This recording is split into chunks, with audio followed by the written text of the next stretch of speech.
سڵاوتان لێبێ و ئەم کاتەتان باش بەڕێزان لەگەڵتانین لە پانۆرامای ئەم شۆ بۆ گفتوگۆکردن و قسەکردن سەبارەت بە بابەتێکی دیکە. بەداخەوە ینی دەمیست پرۆگرامەکە دانیشین لەگەڵ میوانی ستۆدیۆ پێکەوە باسی بابەتێکی جێی دڵخۆشی هاوڵاتیان و باس لە ئایندەیەکی گەشت و ئاسۆیەکی ڕوون بکەین بۆ چارەنووس و ژیان و گوزەرانی کۆمەڵانی خەڵکی کوردستان. بەڵام ئەوەی کە ئێستا دەیبینن و نیوەی مانگی ڕەمەزانمان بەڕێ کردووە بە گیرفانێکی بەتاڵ بەسکێکی برسی بە سفرەیەکی خاڵی. دیارە ئەمە پرسیارە گەورەکەی ئاخۆ چێ بەرپرسیارە لەم دۆخەی کە هەرێمی کوردستان و خەڵکە ئاسمام ناوەندەکە و چینە هەژارەکەی پیاداتیە پەر دەبێ کە بەداخەوە ئەوەی کە ئەمڕۆ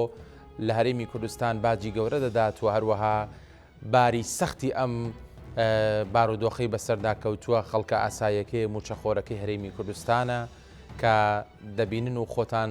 بەڕوونی سەیری بارودۆخەکە دەکەن کە چۆن خەڵک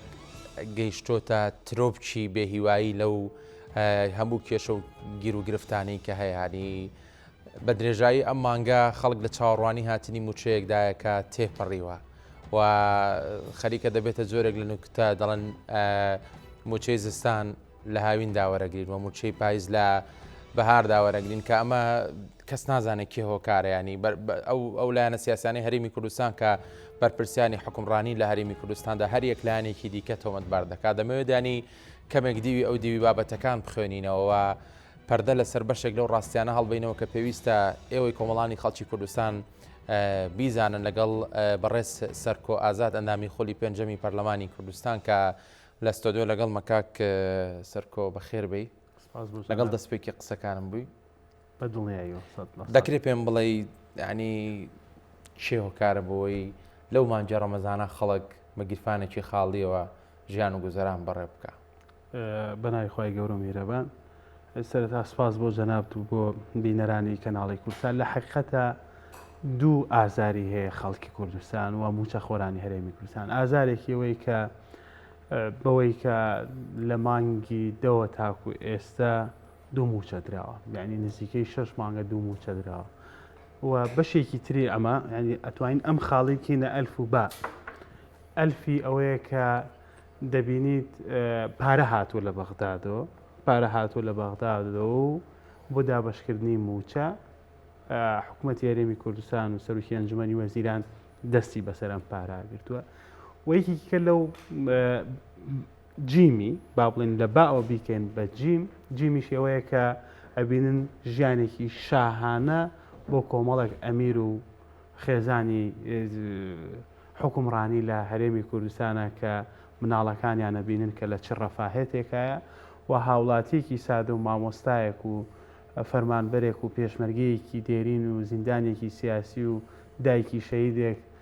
ناتوانێت گۆشت کیلوەیە گۆشت کڕێت بۆ بەربانگیان ئەبینی خەڵک ڕووی کردوێتە گۆشتی بەستوو ئەکڕێت بۆی مناڵەکانی تامی گۆشتکە. ئەمە لە حەقیقەتە ئەوە گەیەنێت کە جیاوازیەکە زۆر بووە، خەڵکەکە نەعەدالەتیەکە زۆرە بینێ و لە پاڵ ئەمەیشدا کە بیکەمە خاڵی دووەم تووڕێیەکە لە چییە؟ تووڕێیەکە لەوەیە هەموو هاوڵاتیان و موچەخۆرانی هەرێمی کوردستان ئەزانن حکوومەتی هەرێمی کوردستان پارەی زیاد لە پێویستی لە بەردەستایە بۆ دابەشکردنی موچە، بەڵام سەرۆکی ئەنجومەنی وەزیران و ئەوەی کە زۆرینەیە لە ناو ئەنجومەنی وەزیرانە بڕیاریداوە بە ڕاگررتنی ئەو موچەیە و دەست بە سەراگرتن و بە بارمتەکردنی و دابەش نەکردنی. ئەمە خاڵە جەوهەریە ئەساسیەکەیە کە بەپێی ئەو داتانە گردوایی بینە سەری باسی و دەرەکەوێت کە حکوومەتی هەرێمی کوردستان چنێک داهاتی هەیە و موچەخۆران چنێکی پێویستە بۆچی نایکات. ئەمە شەڕی دەرونیە لەگەڵ میلەتەکەی خۆت لەگەڵ خەڵکەکەی خۆت باش. ئەمە ئەوەی کە جەنابەت لە سەرەتا باسی کرد خەڵک گەشتوتە بێهیوایەکەی لە ترۆپدایە. کاک سەرکۆیانی هەمیشە حەزم کردو بە ڕاشکاوانە گفتوگۆ بکەین لەسەر کۆی شتانی کە ڕەنگە خەڵک پێویستی بە بیستنیان بێ بەڵام نەیبیستون. حکوومەتی هەرێم ینی چەند هەفتەیەکە لە جەدەلێکی سیردایە لەگەڵ کۆمەڵانی خەڵکی کوردستان لەوەی کە دەیوێت بەو پەڕی قەناعەتەوە بە خەڵک بڵێەوە ئێمە نین کە ناتوانین موچە دابەش بکەین. ئەوە بەغدایە خێر و سەدەقەمان پێ دەکا و بڕایەکی تریشەیە کە حکوومەت هەرێمی کوردستان ئەگەر بە خەمی گیرفانی خەڵکەوە بێ بە پینە و پەڕۆ بە پیتاکیش بێ دەتوانێت موچە کامل بکە بۆی خەڵک بێ موچە نەبێ. تۆ پێ دوایە ئەنی حکوومەتی هەرێمی کوردستان لە توانایدا نییە موچەدا بەش بکە؟ من بە قەناعەتی خۆم بە جوابی ئەم پرسیارەت بە داتا فەرمیەکانی وەزارەتی دارایی وەزیری دارایی و سەرۆکی ئەنجومەنی وەزیران و وتەبێژەکەی سەرۆکی ئەنجومەنی وەزیران جوابی جەنابتانە دەمەوە. ئێمە 608 میلیارمان لە پارەی بەغدادەوە بواتوە، 25 میلیارمان لە هاوپەیمانانەوە بواتوە. جگەر لەوەی بە پێی دوایین راپۆرتی وەزارەتی دارایی و قسەکردنیان باسی لەوە کردووە کە داهاتی ناوخۆیی 320 میلیارد دینارە لە بۆ مانگێک ئەمە نانەوتی ئەم 320 میلیارە ئەگەر جەناب و سەیری بکەیت بۆ 30 ڕۆژە. ئێستا ئێمە 55 ڕۆژە داهاتی ناوخۆیی نەخراوەتە بۆ نمونە درابێ بە موچە بە دوومانگەکە کاتە 640 ئەگەر ئەم 5 ڕۆژەشی لێ دەرکەی کاتە 600 میلیاردمان هەبووە لەم دوومانگات داهاتی ناوخۆیی. ئەگەر جەناب و سەیریکەی بەبێ داهاتی نەوتی کە ئیسا چمە سەر داهاتی نەوتیەکە کە چ فەزاحەتێکی تایە و خەڵکەی بینێ و داتاکانی خۆیان و ئەو کۆمپانیای بەرەمهێنانەی کە لە هەرێمی کوردستانێکە بە چ شێوازێک داهاتەکان چنێکە بەرهمێنانیان چنێکە. بەمە ئێمە ئەگەر سەیری بکەین نزیکەی 1 تریلیۆن و 233 میلیارد دینار داهات لە بەردەم وەزارەتی دارایی و ئەنجومەنی وەزیرانایە کە بە قسەی خۆیان پێویستیان بە 940 میلیار هەیە بە پلە بەرزکردنەوەی فەرمانبەرانەوە کە خۆتەزانی لە دوای ساڵی 2014 ڕاگیراوە. ئەم ڕێژەی کامێنێت و نزیکەی 300 میلیار ئەمێنێتەوە. یعنی جگەل لەوەی کاتوانن موچەی مانگی دوو دابینکەن لە بەرامبەر ئاتوانن 300 میلیاری خەرجی تەژغیلیشیان هەیە. ئەوەی کە ئەگەر ئەمان گرفتی ئەویان هەبێ بڵێن ئێمە پارە بۆ خەسەخانە بۆ دەرمان بۆ ڕێگاوبان ئەگەر هەموو ئەو هاوڵاتیانەی کە ئێمە ببینن ئایا چ ڕێگاوبانێک کە پارەیەک لە وەزارەتی داراییەوە یا لە ئەنجومەنی وەزیرانەوە سرف کراوێ بە تایبەتی بۆ ئەم ناوچەیە بۆ پارێزگای هەڵەبجە بۆ پارێزگاکانی سلێمانی بۆ ڕێگاوبان بۆ نەخۆشخانەکان بۆ نەخۆشخانەی هیوا هیچ لەمانە نەکراوە بۆ شارەوانی کە ئەبینین لە چه حاڵەتێکی قورسان. ئەمە خاڵێکی یەک خاڵیکەمان هەیە کە جگەر لەوەی کە سەرڕێژی کردووە خەزێنەی وەزارەتی دارایی و حکوومەتی هەرێمی کوردستان لە پارە و ئەم پارە نادا بە موچە خۆرانی خۆی ئەوەیە کە داهاتی نەوتیە. داهاتی نەوتی ئێمە لە دوای 25 ساڵی 2023ەوە کە هەناردەکردنی نەوت لە هەرێمی کوردستانە ڕاگیراوە لە ڕێگەی بۆریەوە دوای دوو مانگ حکوومەتی هەرێمی کوردستان دیسان دەستی کردوتەوە بە دەرهێنان و ئینتاجکردنی نەوت بە پێی ئەو داتایی کە دوێنێ وەزارەتی نەوتی عێراقی بڵاوی کردوێتەوە بەس تەنها دانی بە پاڵاوگەکان نزیکەی 220,000 بەرمیل ڕۆژانە 220,000 بەرمیل ڕۆژانە کە نزیکەی 80,000 بەرمیلی کەشمان هەیە بە ڕێگەی تەنکەر لە درێ بە یەکێک لە وڵاتەکان. ئەگەر جەنابەت ڕێگەم پێبیت ئەم وەرەقە ئەم ژمارەیە بە حساب بکەین کە هی وەزارەتی نەوتی عێراق و حکوومەتی هەرێمی کوردستان و ئەمانە هەمووی راپۆرتی ڕۆژانە و مانگانەی ئەو کۆمپانیانەیە کە بەرهمێنانی نەوتەکەن 300,000 بەرمیل نەوت ڕۆژانەمان هەیە زەربی سیەکەین 9 ملیۆن بەرمیل نەوتیان بەرهمهێناوە لە مانگێکە لە ماوەی ڕابردووە. هەتاکو ئێستا 1 سنتێکی لە بازارە بە 81 دۆلارە ئەمانەڵێن بە کەمتر لە 30 دۆلار فرۆشتویانە. یعنی تەنها لەم بوارە بە کەمتر لە بازار یعنی کەمتر لە برێنتی عالەمی جاران 9 دۆلاریانەوت ئێستا 50 دۆلار کەمتر لە بازارەکان دەیدەن بە پاڵاوگەکان و دواتر پاڵاوگەکان دەیفرۆشنەوە بۆ نمونە دەیکەن بە مشتەقاتی دەدروسە بێ نەوتی سپیمان بۆ دروسە بێ بنزین گازوایل ئەمانە دواتر بە نرخی برێنتی بە نرخی بازاری جیهانیا بۆرسە ئەفرۆشرێت و ئەوانەی کە لە بواری نەوت و بۆرسا کارەکەن ئەسا لە ئێمە تێگەن کە بۆ نەگەر کار و لاناز بێت بینین ئەمانە لە بازارە بە شێوازێک کە سعری عالەمیان پێدراوە نەکەوەی کە بڵێن لە بروی بە $50 کەمتر دراوە بەمان وەکو پاڵپشتیەک بە خەڵکی هاوڵاتیانی ئێمە بفرۆشتنەوە بۆ نمونە وەکو بەغدا بە 450 دیناریا بە 500 بکەین ئەگەر ئەمە زەربی 50 بکەین ئەوەی کە بەس لەم پارە خوێت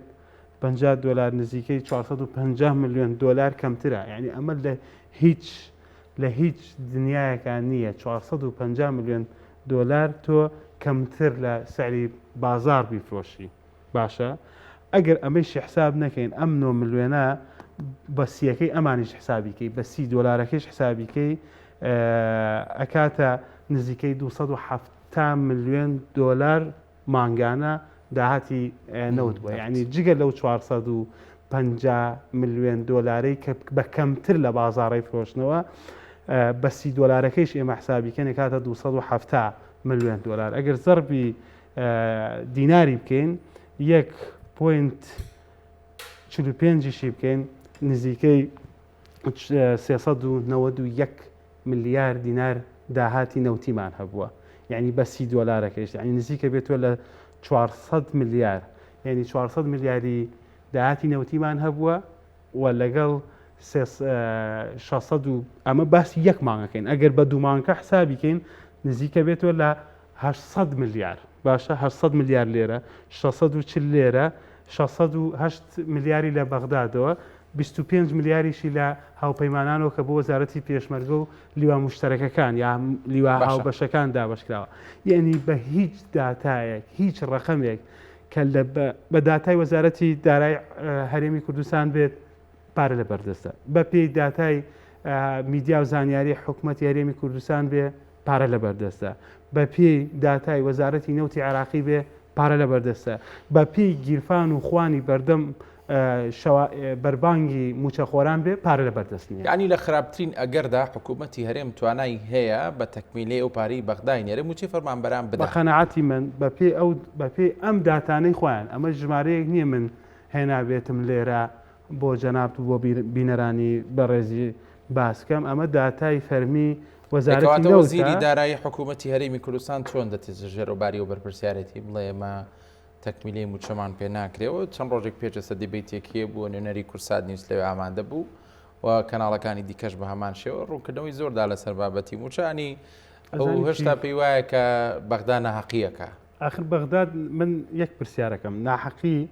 ئەگەر لە من بپرسیوەکو هاوڵاتیەکی کوردستان بەغداد ئامادە بێت 608 میلیارد دینار و بۆ بنێرێت داوا بکات کە لیستی موچەی بۆ بنێت داوا بکات تەڵتینی موچەت بۆ بکات بەبێ ئەوەی 1 بەرمیل نەوت تۆ بیدەی بە عێراق 1 بەرمیل نەوت بێ و بەو مەرجەی کە لە بودجێ یاسای بودجێ عێراقا هاتووە دەبێت لە بەرامبەر 250,000 بەرمیل نەوت بدرێ بە حکوومەتی عێراقی لە بەرامبەردا موچە بە ئەمان بەبێ ئەوەی بەرمیلێک نەوت بن ئامادەن هەموو مانگێک 600 میلیارە نێرن و هەر جارێک لیستەکانیشیان بە تەواوەتی بێتە پێشەوە پارێوانیشیان ناردووە بەڵام کێشەکە لەوایە کێشەکە لە سیاسەتی حکومڕانی لە هەرێمی کوردستانە سیاسەتێکە کە خوان و گیرفان و سکی هاوڵاتیان و قوت و بەرەکەتی هاوڵاتیانی کردووە دەستی بەسەرا گرتووە و بە بارمتەی گرتووە و بەکارهێنێ بۆ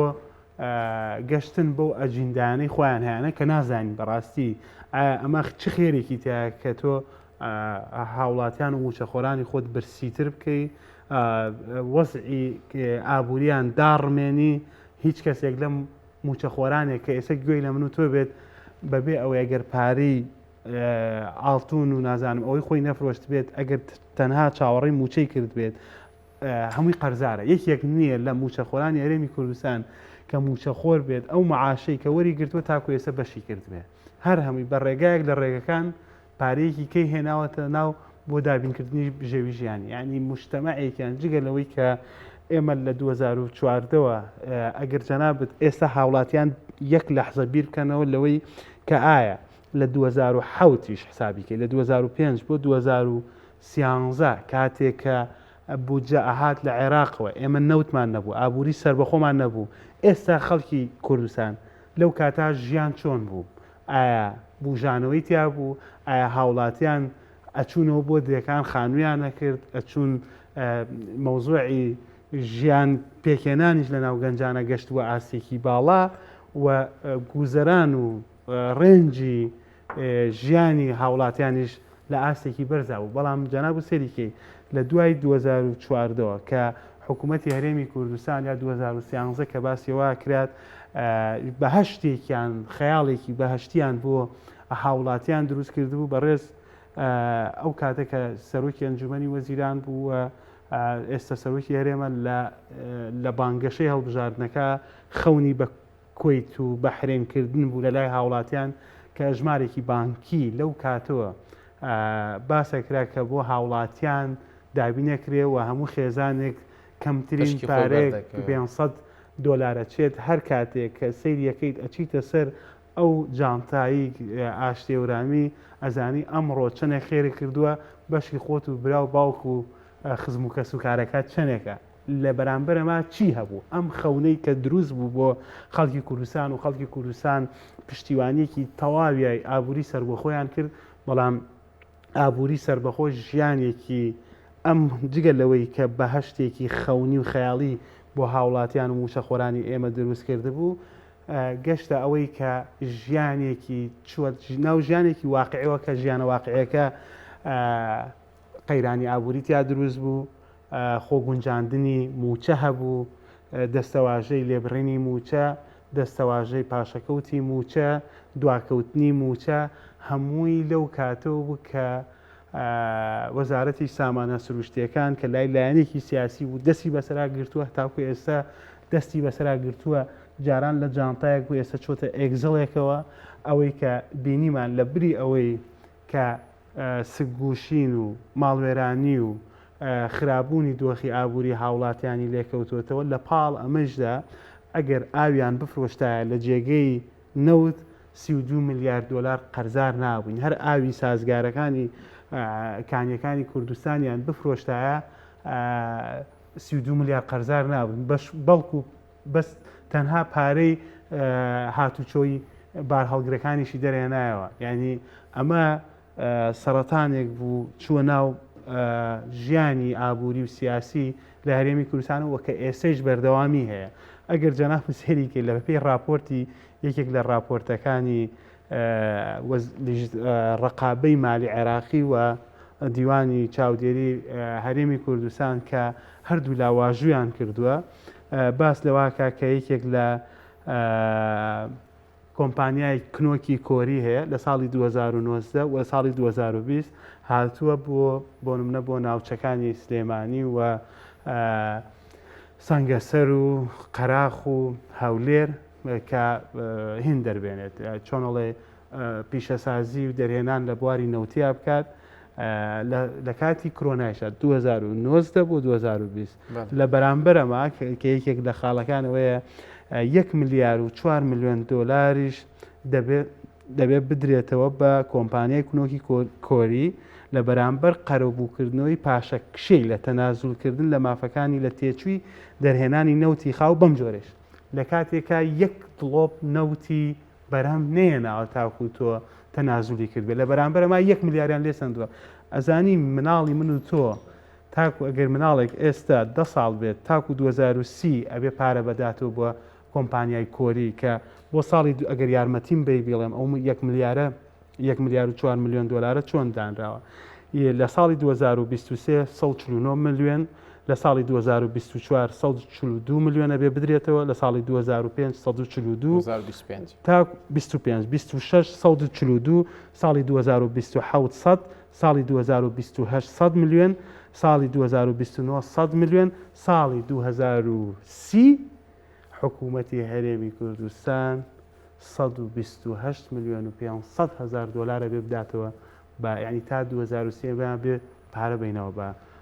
کۆمپانیای کنۆکی کۆری کە کەس نازانێت ئەو گرێبەستەی لەگەڵ حکوومەتی هەرێمی کوردستانە کردوێتی چییە؟ نەهاتوتۆ بە پەرلەمان نەدراوە بە دیوانی ڕقابی نەدراوە بە وەزارەتی نەوتی عێراقی هیچ شتێک دیار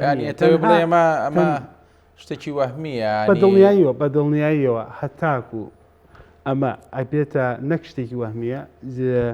زیاتر باس لە یعنی ئەبێت یەقینمان هەبێت کە ئەمە دزیەک و جەردەییەکە ئەگەروانە دەبێت ئەم کۆمپانیات چۆن ڕێگادا سومعی ئەو بەکار بهێنرێ ئەزانی چۆن کاتێک ئەتوان ئەمەی من بسەلمێنن ئەم قسەی من کاڵێم ئەمە دزیە لە سەرچاوی سامانە سروشتەکانی هەرێمی کوردستان لە داهاتی هەرێمی کوردستان ئەوەیە کە ئەمان بێن ئەم عەقدەمان بۆ بڵاو بکەنەوە وێبسایتیان هەیە بیدەن بە پەرلەمان بیدەن بە دیوانی چاودێری عێراق دیوانی چاودێری هەرێمی کوردستان ئەمانە هەمووی ئەبێ پیشان بدرێت لە کاتیەوە لە بەرامبەر چی کردو ئەم کۆمپانیایەوە تۆ 1 ملیار دۆلاری دەیتێ کاک سەرکۆ ئێمە کێشەیەکی دیکە کە حکوومەتی هەرێمی کوردستان لەگەڵ بەغدا هەیەی بابەتی شێوازی میکانیزمی دابشکردنی ئەم پارەیە کە بەغدا دەڵە لە ڕێگەی ڕەشید و ڕافیدین دابەشی دەکەم حکوومەتی هەرێمی کوردستان پێداگرە لەوەی کە دەڵێ بە هەژماری من دەیکەین ینی ئەم ڕق ئەستوریە لەوەی کە دەبێت هەر بە هەژماری من ئەمە چێدا بەش بکرێ بۆ چیانی ئامانجێکی لە پشتەوەیە لە حقیقەتدا ئێمە وەکو یەکێتی نیشتیمانی کوردستان حەزەکەم ئەمە ڕوونکەین و یەکێتی نیشتیمانی کوردستان کە چۆتە ناو ئەم بابەتەوە و پشتیوانی لەو بەرە بووە کە بینیمان بۆن منە تیمی حکوومەتی هەرێمی کوردستان لە ناو ئەنجومەنی وەزیران ڕوونکردنەوەیان داکەوە ڕۆژەی دەست بەسەر موچەی موشەخۆرانای گیرا داوای کرد دەست بەجێ دابش بکرێ و ڕێی نوێنەری یەکێتی کە لە ئەنجومەنی وەزیران بووە داوای کردووە لە ناو کۆبوونی ئەنجومەنی وەزیرانەکە ئەم موچەیە دابش کرێ کێشە یەکێتی یەک کێشەیە ئەبێ چارەسەر بکرێ ئەبێ موچەی موچەخۆرانی هەرێمی کوردستان لەسەر بەغداد بێ و هەرێمی کوردستان ئایا بە هەژماری نەیکا بە تەوتی نەیکا بە بایۆمەتریەکەی بۆ نمونە جەنابی کاقوبات کە ئەم پرۆژەی هێنا هەرێمی کوردستانەوە بەوە ئەکرێت یەکێتی نیشتیمانی کوردستان کێشەی نییە کێشەیەوەیە گیرفان و داهاتی و موچەخۆران زامن بکرێ نەبێتە ئەوەی کە هەموو مانگێک ئەم 300 ملیاری لاباتەوە ئەم لیستێکی موچەی زیادە بکات هەموو موچەخۆرانی هەرێمی کوردستان دڵنیا بێت لە موچەکەی بتوانێت ژیانی خۆی لەسەر ئەو موچەی خۆی لە 30 ڕۆژە ڕێبخان نەکەوەی کە موچەیەکی وەرگرت نەزانێ ئەم موچەیە بۆ 40 ڕۆژە بۆ 35 بۆ 55 بۆ 6 ڕۆژە یعنی ئەمە کێشەکەی بۆیە شتی سیاسی و ئابووری لە پشتەوەیە بەشێکی باس لەواکرێ بۆی کۆمەڵێک ئێستا ئەلحەمدولillah یەکێتی بانکی نییە بۆی کە بڵێن وڵایەکێتی لەبەر بانکی خۆی ئەم هەژماری منەیان تەوتی ناکات ئەمە یەکێتی ئەم بوارەی خسوەتە داواکاریی خۆی خواستی خۆی بە ڕوون و ڕاشکاوی لەناو ئەنجومەنی وەزیران و لەناو ڕێی فراکسیۆنەکەی لە بەغداد و لە ڕووی حیزبی شۆخسوێتێگەر کە بێت ئەم کێشەیە بکرێت ئایا بە تەوتینە بانقی ڕافیدێن و ڕەشیدە بەڵام بە قەنەعەتی من بۆ خۆم کە 4 ساڵ و 8 مانگ لە بواری داراییە کارم کردووە لە لیژنەی دارایی بوومە ئەوەیە کە بانکەکانی عێراق وەکو ڕافیدەین و ڕەشید معتەبەرترن و خزمەتگوزاریەکانی بۆ هاوڵاتیان و دابینکردنی ئەو پارەی کە جگە لە موچەکە خزمەتگوزاریانەی ئەدرێتێ ئەم بانکانە معتەبەرترن و بانقی مرکزی عێراقی پشتیوانیەکە و دامی حکوومەتی هەیە ئەمە خاڵێکی ئیجابیە کە هاوڵاتیان ترسیەوان نییە لە ڕۆژێکە ئەم بانقە ئیفلاس بکات ئەم بانقە یعنی نازانی چۆن مامەڵی بکەیت چونکە لە ڕاستیدا بانکینین لە هەرێمی کوردستانە 2 بانقی گەورە دەستی بەسەرا گرتووە دانەیەکیان کە پێش ئەم کابینەوە بووە هەمومان ئەزانین کێ سەپۆرتێک کردووە ئێستەیش ئارتی بانکە کە ئەزانین کێ سەپۆرتێکە هیوادارین بوارەکە بۆ بوارێکی ئابووری نەبێ خەمەکە خەمی هاوڵاتیان و موچەخۆران بێ نەک بۆ قازانجێکی زیاتریان بۆ دەست بەسراگرتن و دیلکردنی موچەی موچەخۆرانی هەرێمی کوردستان کەواتە کاک سەرکۆیانی ئەم بابەتە زۆر کاتی خایاندووانی لە سەرەتایی پرۆگرامەکەش باسمان کرد خەڵکی لاکە بەڕاستی بەدەست نەبوونی معاش و لەمبوونی پارە و بێدەرەتانی و بێگوزەران ینی بارودۆخەکەی چارەسەر دەبێت لە حقیقەتە ئێستا سبەینێ لە دوای کۆبوونەوەی ئەنجومەنی دوای وەزیرانە. بڕیارەکەی دادگای فیدراڵی کە دەرچووە یەکێک لەو شتانی کە ڕوبەڕووی ئێمە وەکو کادری یەکێتیەکرێتەوە ئەوەیە یەکێتی بۆ بڕیار نادا سلێمانی جیا بکاتەوە بۆ یەکێتی بۆ نمونە لە ڕێگەی مەحافظ و لە ڕێگەی سەرۆکی حسابات یان تادقیقەکەەوە لیستی موچەی بەڕێوبەرایەتە گشتەکان نانێرە بۆ بەخا کە لە دادگای فیدراڵی هاتووە لە ڕاستیە یەکێتی باوەڕی وایە کە یەکێتیەکە بۆ هەموو کوردستان و بۆ هەموو موچە خۆرانی کوردستان داکۆکی لە مامۆسایەکی ناڕازی کە لە سلێمانی ئەتوانێت تعبیر لە ناڕەزایەتی خۆی بکە خۆ پیشاندان بکە و مامۆسایەکە لە هەولێر و دووەکە ڕێگەی پێنادرێت خۆ پیشاندان بکە و ناڕەزایەتی بکە و بەڵام بە هەمان شێوەی ژیانی مامۆسایەکە کە لە سلێمانی موچیان هەردووکیان لە یەک وەزارەتن پێکەوە موچە وەرەگرن هەردووکیان پێکەوە گیرفانیان دەستی بەسەراگیرا و قوت و ژیانیان لە مەترسیایە و ژیانێکی کولە مەرگی موچە خۆرانی هەرێمی کوردستان بە خۆمیشەوە کە ئەڵێم ئەژین بۆیە ئێمە ئەمانەوێت کۆی گشتی موچە خۆرانی هەرێمی کوردستان ڕزگار بکەین لەم میحنەتە لەم وەزع نەک تەنها خەمی شارێکمان هەبێ ئەمە خەمێکی نیشتیمانیە و باوەڕمان وایە دیفاعکردن لەم کەیسە ناکاتە ئەوەی کە ئەمە بە خیانەت هەژمار کرێ ئێمە وا سەیری ئەم بابەتاکەین وەکو لایەنێکی سیاسی ناکەین کە بۆ نمونە پارتی دیموکراتی کوردستان ئەگەر ئەم بابەتی تەڵتینی موچە لە بەرژەوەندی پارتی نییە و بۆ ئەوەیەتی کە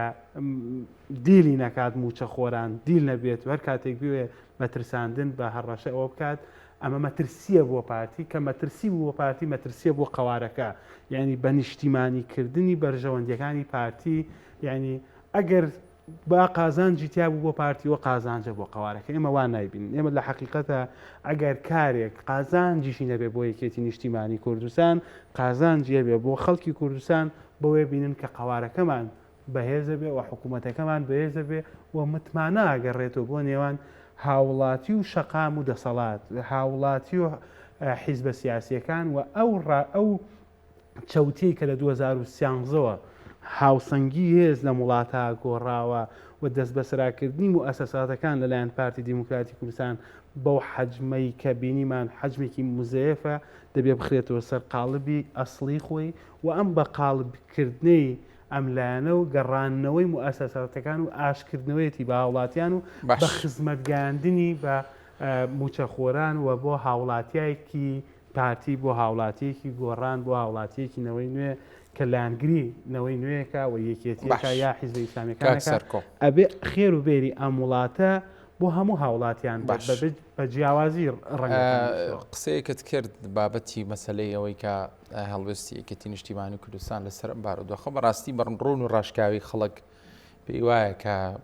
یەکێتی نیشتیمانی کوردستان ڕەنگە بە ئاگری عینادیەکانی پارتی دیموکراتی کوردستان سوتابێجی ناوەک جەنابەت باست کرد یەکێتی لەسەر ئاسی باڵا ڕوونکردنەوەی داوە کە لەگەڵ ئەوە نین موچەی خەڵک بە بارەم تەپژیرێ ئەیانی پێ وایە دەرچەیەکی دیکەیان کارتێکی دیکە لە دەستی یەکێتی نیشتیمانی کوردستانە هەیە بۆی ئەم خەڵکە لەم بار و گوزەرانە ئەنی ڕزگار بکات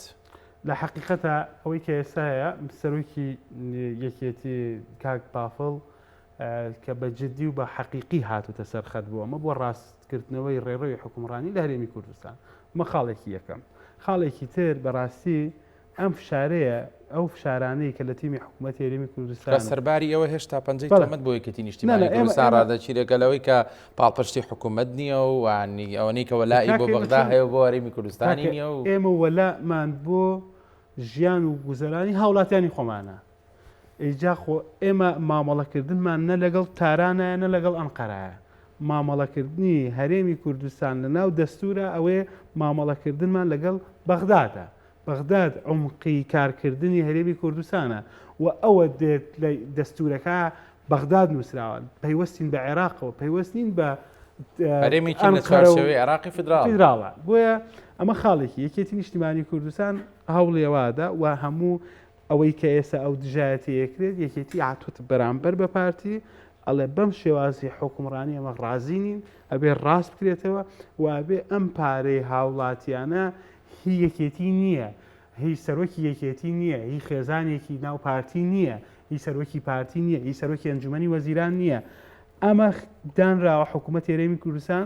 ئەرکێکی پێدراوە بۆ خزمەتکردنی هاوڵاتیان، بۆ خزمەتکردنی چاکەی گشتی. بۆیە یەکێتی نیشتیمانی کوردستان بە ڕوون و ڕەوانی ئەوەی کەی بینین بەیانی ئەگەر قەرارێک دەربکرێ ئەم ماوە بۆ کەم فشارانەی یەکێتی نیشتیمانی کوردستان کردوێتی کە چۆتە هی خەڵکەوە، یعنی لە سەنگەری خەڵکایە و لە سەنگەری گیرفان و بەربانگی هاوڵاتیانایە و بەشێکە لە خەمەکانی خەڵک و فشارەکانی یەکێتی جیاوازە بێ لە فشاری هێزەکانی کە یعنی کە یەکێتی جیاوازترە لە نەئی بۆ نمونە لایەنێکی تر لە ناو هەرێمی کوردستانە لە حکومڕانی و لە سیستەمی سیاسی لە هەرێمی کوردستانە بینیمان لە پەرلەمانی کوردستانە نەئی یەکێتی چی دروست کرد، نەئی یەکێتی کە ڕازی نەبوو بەوەی کە بەم شێوازی تەزویرە کلاسیکی کە دوو خولە ئەکرێت بەرامبەر بە دەنگدەرانی هەرێمی کوردستان یا ئەم دەست بەسەراگرتنی بواری موچە و موچەخۆران و داهاتی ناشەفافیت لە بواری نەوتە، ئەمە تەنها یەکێتیە بەرامبەری پارتی وەساوەتەوە و پارتی شەزانەیە یەکێتی باجێکی قورسە بێ و یەکێتی جددیە جارێککە نابێتە دارشەق بۆ حکومڕانیکی ناتەندروست بۆ بەبردننی داهاتیە وڵاتە و یەکێتی ئەگەر هاوڵاتیەکانمان ژیان و گوزەرانیان باش بێ وەسع یەکێتیش باشە بێ. ئەگەر ئەمە نەبێ ئێمە ناچین هیچ داواکارێکی نەچوینێتە ژێرباری سەرۆکی یەکێتی نەچوت چەندین شت بخراوەتە بەردەستیەوە بە ڕێکەوتن بەوە، بەڵام تەنها ڕێکەوتنێک لە چوارچێوەی خزمەتی هاوڵاتیان و خەڵکابێ ماچینە ژێرباریەوە. بەڵام بۆ ئەوەی کە لە بەرامبەرە پۆست بدرێت یان پارە بدرێت یان کێکەکە دابشکرێ یەکێتی ناچێتە ژێرباریەوە. بۆیە ئێستا ئیجبارن ئەمە ڕاستکەنەوە، چونکە ئەمە بەڕاستی حەڵقەی پێش کۆتاییە. ئەگەر چارەسەری نەکەن کۆتایی چییە؟ ئەنی حەڵقەی کۆتایی ئەوەیە کە هاوڵاتیان قبوڵ ئێمە ناکەن، یعنی دۆخی هەرێمی کوردستان بەم شێوازە نامێنێتەوە. دڵنیا بە ئەمە قابلی قبوڵ نییە نە هاوڵاتیان لە حیزبە سیاسیەکان نە لە دەسەڵات. و ئەگەر ئێمە پارتی دیموکراتی کوردستان بێت لەگەڵ یەکێتیە لەگەڵ لایەنەکانی کە ڕێگە چارەیەکی دروست بدۆزێتەوە بۆ مامەڵەکردن لەگەڵ بەغدا، بۆ شەفافیەتکردنی بواری نەوتی، ئەمە دەرگامان دەست و دەرگا و هەموو ڕێگەیەکمان کراوەیە بۆەوەی بتوانین ئەم هەرێمە پارێزین و حکوومەتەکەی پارێزین و خەڵکەکەیشی لە ژیانێکی شەرەفمەندان نابێت. کەواتە کاک سەرکۆ ئەنی وەک تۆوتت ئێمە لە کۆتایی نزیکین، ینی تر ناکرێت لەوە زیاتر تەحەبوونی هاوڵاتیانی خەڵکی کوردستان تاقی بکرێتەوە. ئەم بارودۆخی کە باسمان کرد بە وردیانی ئەگەر بێ چارەسەر بمێنێتەوە چی چاوەڕێمانەکە؟ وەڵاهی ئەزانی چییە؟ ئەبێ مەساڵیحەکان گەورن بە تایبەتی لە بواری نەوتیە. ئەوەی بە قەنەعەتی ئێمە ئەوەی کە لەم ساڵە ئەو کۆمپانیانەی کە دەستیان گرتووە بەسەر مەلەفی نەوتیە، چونکە بەڕاستی دوو کۆمپانیا دەستی گرتووە بەسەر مەلەفی نەوتیە، یان ئەتوانین کە ئەم دوو کۆمپانیایە کەسی نزیکی دەسەڵاتی ئەم هەرێمەن ئەمانە دەستیان ببڕێتەوە دەستیان بکشێنرێتەوە، ئەمە ڕێگایکی دروستە. و تەسلیمکردنی ئەم پارە خەیاڵی کە لەم ساڵە دەستکەوتووە، جاران ئەگەر لە فرۆشتنیان $9 $12 کەمتریان فرۆش، ئێستا $50 کەمترە فرۆشێ. هۆکار چی ئەم $50 کەمترە؟ جاران ئەگەر لە بۆری نەوتەکە $2 بە $6 بیاندایە بە ڕۆژنەفت و کار، ئێستا بە تەنکەر و بە یاد دەدرێ بە پاڵاوگەکان. ئەمانە هەمووی جاران ئەگەر هیچ ڕێکارێک نەکرای بەرامبەریان، یعنی دیلوێت ئەمانەی بڵاوە کردەوە، بەڵام ئێستا بەز نزیکەی 300,000 بەرمیل نەوتە فرۆشێ و کەس نازانێ داهاتەکەی چی. ئەو وەزارەتی دارایی چۆنە، جاران هەریش نەبووە لە 140 داهاتی نەوتە هاتەوە خەزێنەی وەزارەی دارایی، بەڵام دەمانی ڕێکە کە بەرەمێنانی نەوت دەستی پێکردوتەوە هیچی ناگەڕێتەوە بۆ وەزارەتی دارایی. بۆیە دەست هەڵگرتن لەمە ئێمە تێگەین قورسە لەوەی کە ئەم هەموو ئەمیر و ئومەرایەت دروست کراوە، ئەم هەموو ئیمپراتۆرێتە میدیایی و ژیانە شاهانشاییانە ئەژین، ئەمە دەست لێبەردانی قورسە. بۆیە تەحمولکردنی خەڵکیش لە بەرامبەر ئەما و یەکێتی نیشتیمانی کوردستان کە لە سەرەتاوە لە ناو خەڵک بۆ خەڵک بووە، تا ڕادەیەکە کە بەڕاستی تەسەوریش ناکەم حکوومەتی عێراقیش کە دادگای فیدراڵی کۆمەڵێک بڕیاری باشی داوە لە بەرژەوەندی هاوڵاتیان و لە بەرژەوەندی سەقامگیری سیاسی و ئابووری لە هەرێمی کوردستانە دەری کردووە بەم شێوازەش حکوومەتی عێراقی بۆسێت یەکێک لەو ترسەی کە هەیە کە ئەوەیە کە یەکێک لە شادەماری بەرەمێنانی نەوت هەرێمی کوردستان کێڵگەی خورمەڵەیە کە لە ئێستا نزیکەی 143,000 بەرمیل نەوت بەرهەمەهێنێ ئەوەیە کە لە دەرەوەی سنووری ئیدارەی هەرێمی کوردستانە و بەپێی ئەو داوایی کە وەزارەتی نەوت ئەنجامی داوە لە دادگا بردوێتەوە ئەتوانێت هەر کاتێک بێوێت حکوومەتی عێراقی دەستی بەسەرا بگیرێت بەڵام کە ئەمایان نەکردو بۆی بەریەککەوتنی سەربازیان حکوومەتی هەرێم و ناوەند ڕوونەدا بەڵام ئەگەر بەم شێوازە لاموبالات من بەرامبەر بە خەڵکەکەی خۆی بەرامبەر بە قەراراتەکان بەرامبەر بە تەجاوزکردنە سەر دەسەڵاتی ناوەندیان گوێنەدان بە هاوبەشەکانت لە ناو حکومڕانیە ئەمە بەڕاستی بەرەو تونێلێکی تاریکەماندا. سپاس بۆ سەرکۆ ئازاد ئەندامی خولی پێنجەمی پەرلەمانی کوردستان لە ستودیۆ لەگەڵمان بووی. سپاس بۆ وەڵامی پرسیارەکانیمە بەخێربێت. پەرزان سپاس بۆ ئێوەش کە تاکو ئێستا بینەری پانۆراما بوون هەر شاد و بەختەوەر بن.